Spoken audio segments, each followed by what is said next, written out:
warahmatullahi wabarakatuh. Bertemu lagi dengan Ibu di pembelajaran seni budaya. Baik, sebelum kita belajar, mari sama-sama kita membaca basmalah. Bismillahirrahmanirrahim. Untuk kelas 7, kita akan membahas tentang seni musik bernyanyi secara vokal group. Yuk, lanjut. Adapun kompetensi dasarnya bisa dibaca ya, kompetensi inti pun bisa dibaca. Yuk kita ke pengertiannya. Vokal group adalah kumpulan beberapa penyanyi yang tergabung dan menyanyikan lagu dengan ketinggian suara yang berbeda. Jadi, vokal group disebut juga dengan ansambel vokal. Ada yang tahu ansambel vokal apa? Ayo, ansambel vokal adalah kumpulan penyanyi yang terdiri dari 3 sampai 14 orang. Oke, lanjut. Kita ke ciri-ciri vokal group. Ada 6 ciri-ciri vokal group. Yang pertama, kelompok penyanyi memiliki karakter warna yang berbeda. Lalu yang kedua, penggarapan yang bebas dengan pembawaan yang bebas pula. Lalu yang ketiga, cenderung pop style atau gaya pop. Lalu yang keempat, sering menggunakan suara latar atau back vokal. Lalu yang kelima, mengutamakan improvisasi. Dan yang terakhir, penggarapan lagunya secara intro, interlude, dan koda. Ada yang tahu intro, interlude, dan koda apa? Intro adalah bagian awal lagu, interlude itu bagian dari tengah lagu, dan koda adalah bagian akhir suatu lagu. Biasanya, vokal group itu kebanyakan menggunakan musik akustik. Lanjut, kita ke penggolongan suara manusia.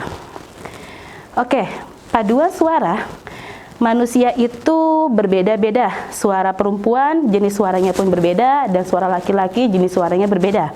Ke suara perempuan dulu ya. Oke, suara perempuan itu ada 2, ada sopran dan alto. Sopran itu suara tinggi perempuan, sedangkan alto suara rendah perempuan.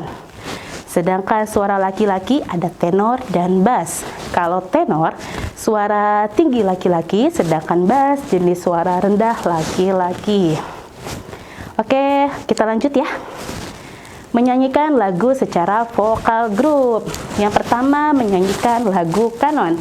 Lagu kanon dinyanyikan secara nyusul-menyusul. Kelompok pertama memulai dengan baris pertama, sedangkan kelompok kedua memulai setelah lagu kelompok pertama selesai. Contoh dari lagu kanon adalah Lihat-lihat kebunku, Naik kereta api, serta Gilang si Patu Gilang.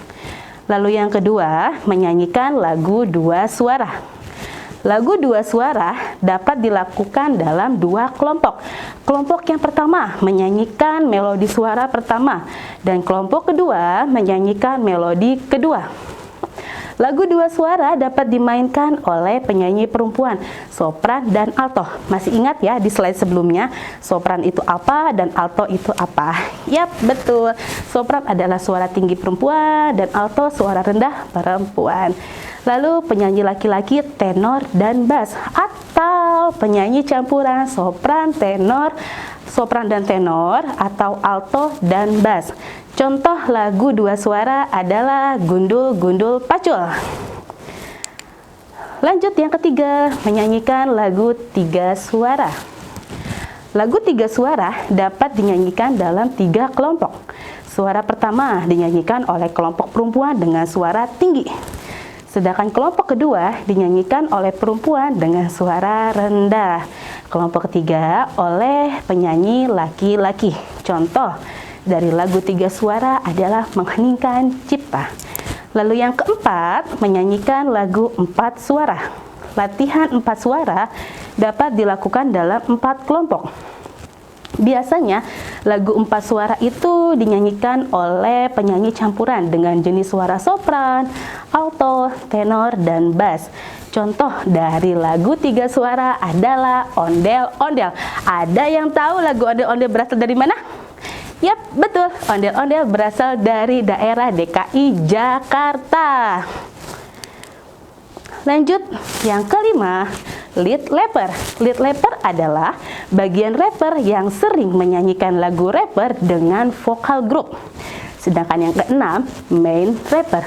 Main rapper itu bagian rapper yang menyanyikan lagu dengan bagian yang lebih sedikit dibandingkan dengan lead rapper. Sedangkan yang ketujuh, sub rapper. Sub rapper itu menyanyinya setelah main rapper. Oke, selesai pembahasan dari Ibu. Adapun daftar pustaka yang Ibu pakai adalah Canva. Ibu menggunakan aplikasi Canva dalam pembuatan PowerPoint, serta buku seni budaya kelas 7 dari Platinum. Syukron, semoga pembelajaran dari Ibu dapat dimengerti dan bermanfaat untuk kalian. Ibu mohon maaf apabila ada kesalahan kata. Jika ada pertanyaan, boleh tulis komentar di bawah ya. Oke, syukron. Wassalamualaikum warahmatullahi wabarakatuh.